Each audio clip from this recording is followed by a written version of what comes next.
Hello, everyone. My name is Lacey.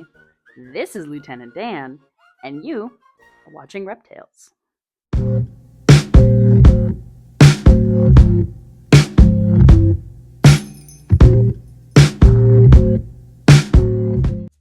Hello. So, uh, lately we've been having some videos about reptile stories, reptile legends, stuff from mythology, some interesting stuff. But today, I am bringing you 5 reptile myths and why they are not true. And Daniel agrees. Now, our first reptile myth is that snakes are slimy. They're not. End of video. Snakes are not slimy. If a snake feels slippery and slimy, it's probably because you're more slimy than the snake is. Snakes are very smooth to the touch. Daniel can crawl all over me and not leave any sort of slime or goo or moisture because they are very smooth, very dry. They don't sweat. They don't have any way of getting slimy unless they've been crawling around in the mud, swimming in the water, getting gunk on them from the environment. But snakes themselves are not slimy unless you make them slimy with your slimy human hands. Our second reptile myth is that reptiles only grow as large as their enclosure. So if you have something like Daniel here in a 10-gallon enclosure, he's never going to need a bigger one because he just won't grow any larger. If you put an alligator in a tote, like a Craftsman tote, they're not going to get any bigger than that. Take that, nature. Nerfed by Rubbermaid. That's not true. Animals are going to grow as much as their genetics allow them to grow. Daniel here is about 4 feet long, and he's in a 4-foot enclosure. He is not 4 feet long because he has a 4-foot enclosure. Rather, the enclosure is a product of him reaching his maximum adult size, or average adult size, which is about 4 feet. He's not as long as he is because of his house. His house is as big as it is to accommodate for how big he is as an adult. Now, things can affect how large animals grow, reptiles, because reptiles really never stop growing. Once they reach their max adult size after a couple years, that's pretty much about the size they're going to be, growing very, very slowly over the rest of their lives. But you can do other things that can affect how large your animal is going to be. You can power feed them when they're young so they get real big real fast, but that's really bad for the health of the animal. Or you could starve them and feed them much less than they need to be fed, and they won't grow very big because they simply do not have the nutrients to do that. Again, do not do that. It's horrible for your snake's health. Or lizard, or crocodile, not that you should have crocodile. All of these things are not good ways to keep your animal. As an example, let's look at Rex at Snake Discovery. Rex was kept in a little wooden box for 27 years? And the only reason she stayed so small was because she was underfed. She didn't get the correct lighting. She had rubber jaw. So instead of being a nice flat mouth, it was bent up and it was curved up, and her teeth were transparent. It was horrible. She was tiny and she was 27 years old. She never lost her baby stripes.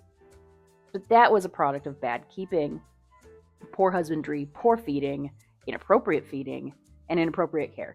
So the only way your animal's only going to ever get as big as their enclosure is if you don't take care of them, probably leading them to have a shorter life. Feed your animals properly, folks. Give them all the space they need. More space, the better, and the happier they're going to be. Myth number 3, which is one I love to tell kids if I'm ever volunteering at the reptile shop or just in public and the topic of turtles comes up, is that turtles, some people say, oh, turtles can't feel their shell. Turtles totally can feel their shell. They have nerve endings in their shell. Just because you have a hard head doesn't mean you can't feel it. I mean, yes, the shell is made of keratin, but it's innervated. It's got nerve endings. It can feel it. So if some people, let's say, drill a hole in part of the shell to put a little handle on their turtle, that's horrible. That's very painful. That's going to the dentist with no Novocaine, you know? You can pet a turtle, you can scratch its shell, and it's gonna love it. It can feel it. It knows. So, if you have a turtle, if you see a turtle, be nice to the turtle. They can feel these things. If you're picking up a turtle on the side of the road, as an example, I picked up a snapping turtle in Minnesota. I named him Horatio. He's a sweet boy. He was a big snapping turtle. And you know what I didn't do? I didn't pick him up by the sides of his shell, because that's like picking someone up by your ribs and your spine. That's gonna hurt. A big turtle, the best way to pick him up is you take your hand, you slide it underneath, and you pick them up from below, and you make sure they're supported, and then you can balance them, whatever. Don't pick them up by the tail. Don't pick them up by the sides of the shell. Give them support, pick them up from underneath.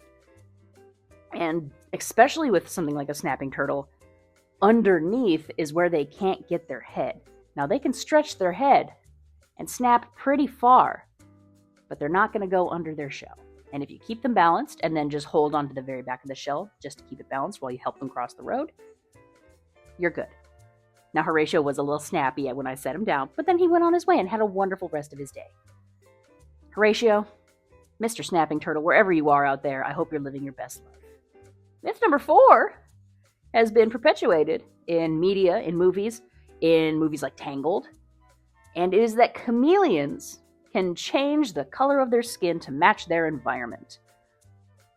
Chameleons don't need to change their color to match their environment, because the environment they're in, they're already perfectly camouflaged for. Now, that's not to say they don't change their color. It's just very limited in its range, and it's not to match their environment for camouflage.